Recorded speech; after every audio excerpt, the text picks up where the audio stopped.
Welcome, students. My name is Nate Scharff, and I'm your instructor for this Introduction to Business online course. I want to thank you for enrolling in this course. We've got 16 weeks together. You're going to be seeing a lot of me in this format, communicating to you over video.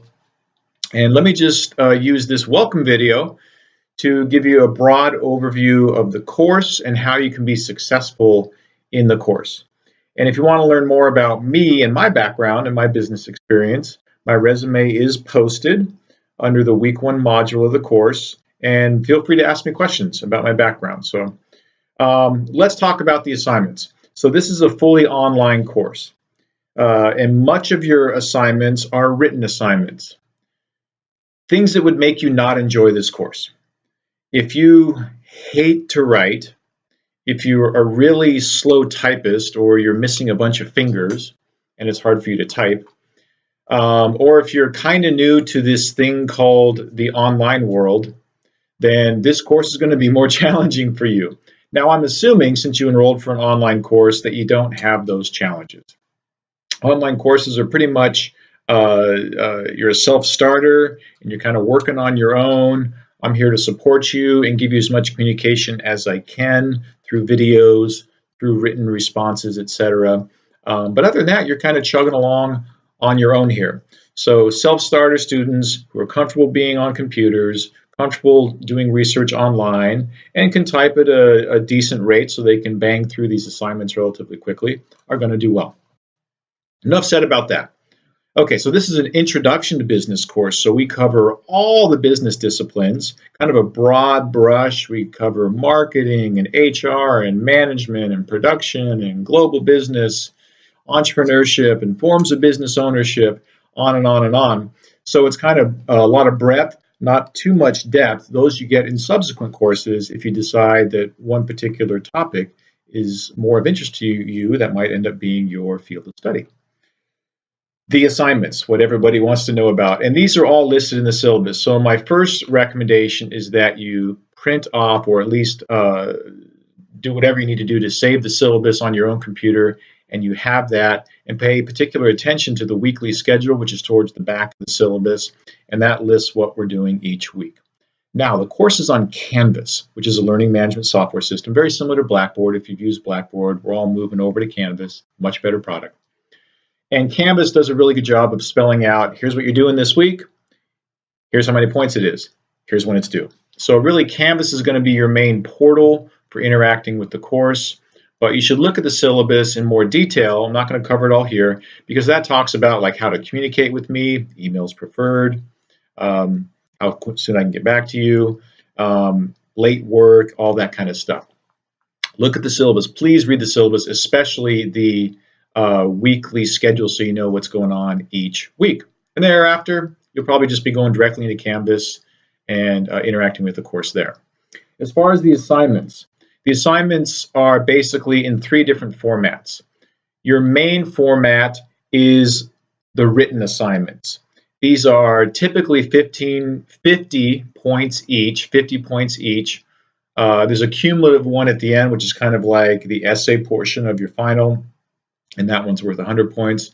But these weekly assignments, written assignments, are kind of like little mini research papers. You watch a video or you read a case study about a business, and it relates to the topic that we're learning for that particular week. And then you write up your little mini research paper. And typically those are 3 to 4 questions, and maybe one of those questions or 2 might ask you to do some additional outside research. You type it all up, you save it on your computer. Always save your work on your own computer, and then save it as a PDF again, and you upload it into the Canvas assignments. Everything's uploaded as PDF files because I can always read those. So everything has to be submitted as a PDF, a portable document format. And simply whatever you're in, Google Docs or Word, save as, select PDF, and save it like that. So those are the written assignments.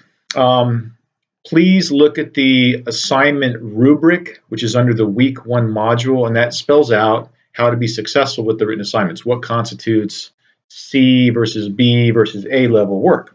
And most of that ties to kind of how you do your research in those written assignments. Those are pretty straightforward. So written assignments, and there's 14 of those at 50 points and one of them at the end at 100 points. So 15 of those total. The second part is your discussion boards. I call them discussion boards because that's an old Blackboard term, but this is our equivalent in online world of participation. And there's only 5 of these, and your first one is in your very first week, and that's you introducing yourself to the class and also answering a few questions related to millennials. The discussions are quick, short, little kind of chat responses, and you're also going to reply to some other students. These are only 10 points each, so these have a lower point value, but it's a chance for you to interact with other students on topics like, do you think you have what it takes to be an entrepreneur, and going back and forth on that kind of stuff. Discussions. So written assignments, discussions, and the third piece is the final exam. So the final exam is cumulative. There is a comprehensive study guide that is already posted on the week 16 module, which is where, or it might be week 17 module, where the final exam is posted. You can't see it yet. It's not going to be available until the end of the class, but the study guide's available now. So you can look at that now and start making sure that you're looking at the proper terms in the textbook. I'll get to the textbook in a minute. So the final exams are worth 150 points, and that's all multiple choice. Written assignments, those are 700 points, and then one of them is 100 points. So your written assignments in total are 800 points out of the 1,000 points of the class. So that's 80% of the grade. The discussions are only 50 points. They're 5% of the class grade. Then the final exam is 150 points, which is 15% of your grade, for a grand total of 1,000 points in the class. Here's the good news about all the assignments that I post in my courses. They're all available now. So you can work ahead of schedule on your written work. If you're a go-getter and you're going to be busy in the second half of the semester and you want to start banging these things out now, you can do that. They're all available for you now. You can work ahead of schedule. What you can't do is work behind schedule. Once the assignment deadline is passed, poof, it's gone, and you cannot submit late work. I can't stress that enough. And the reason I do that is because I have a lot of courses, a lot of written work, and for me to stay on pace with grading your stuff and getting it back to you, it's really intensive for me to try to accommodate late work here and there and all the different situations that come up and email formats on which class. It just doesn't work. So here's what I do. The assignments are always due on a Saturday, except for week 1. Your little student introduction is due on Wednesday of the first week when it was enrolled. Thereafter, all your assignments are due on the Saturday of that week, and you have up until midnight to get them done. After Saturday, they're late. Now, I do give you a 1-day grace period, Sunday. So if you miss Saturday, you had a wild weekend, didn't get it done, you still have Sunday that you can turn in that written assignment, but it's 20% off. So there is a late deduction on that. So bottom line, try to get your work done. Again, you can work ahead of schedule, so there's really no reason why you should miss a deadline on these. The discussions are also due on Saturdays. They do not have a Sunday late grace period. They're only 10 points. So if you don't get those done on Saturday, they're gone. That's the late work piece. So that's the written assignments, and that's how the late work works. Let's talk about the textbook. The textbook, I think we're currently on the 11th edition. I'm sorry, I don't have my syllabus in front of me.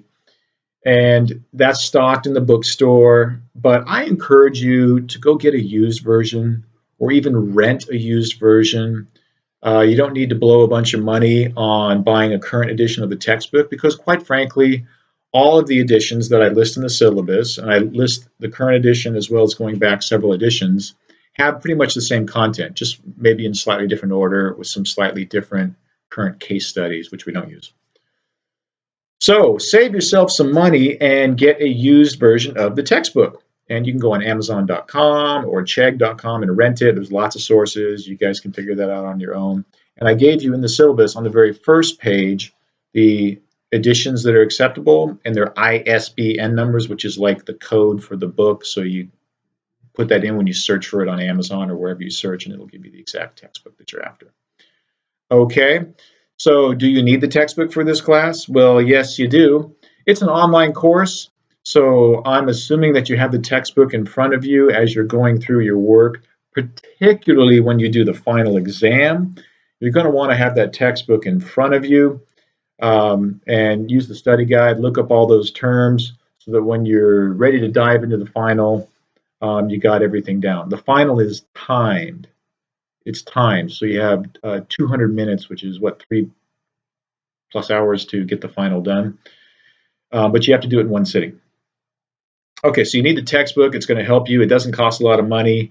The content of the course each week, as far as me teaching you information, is basically twofold.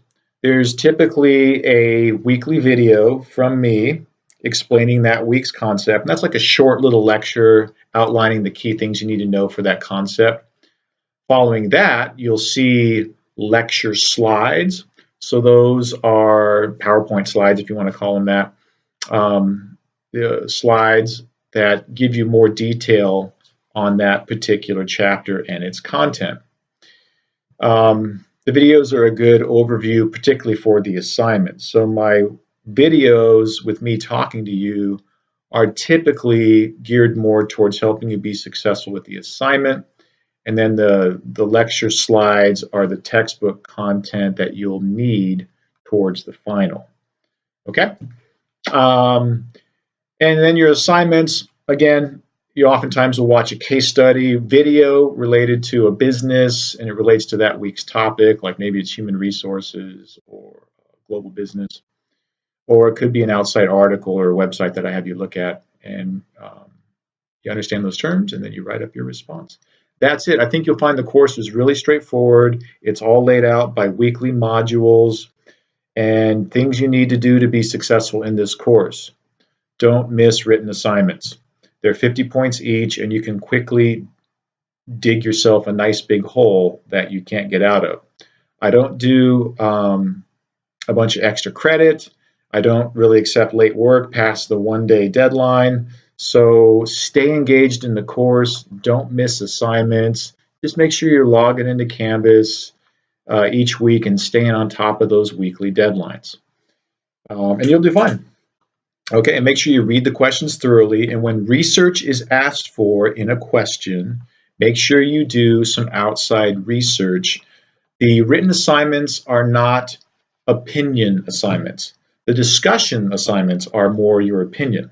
The written assignments are read this case or look at this video, and here are the questions that relate directly to the case study, video, or written.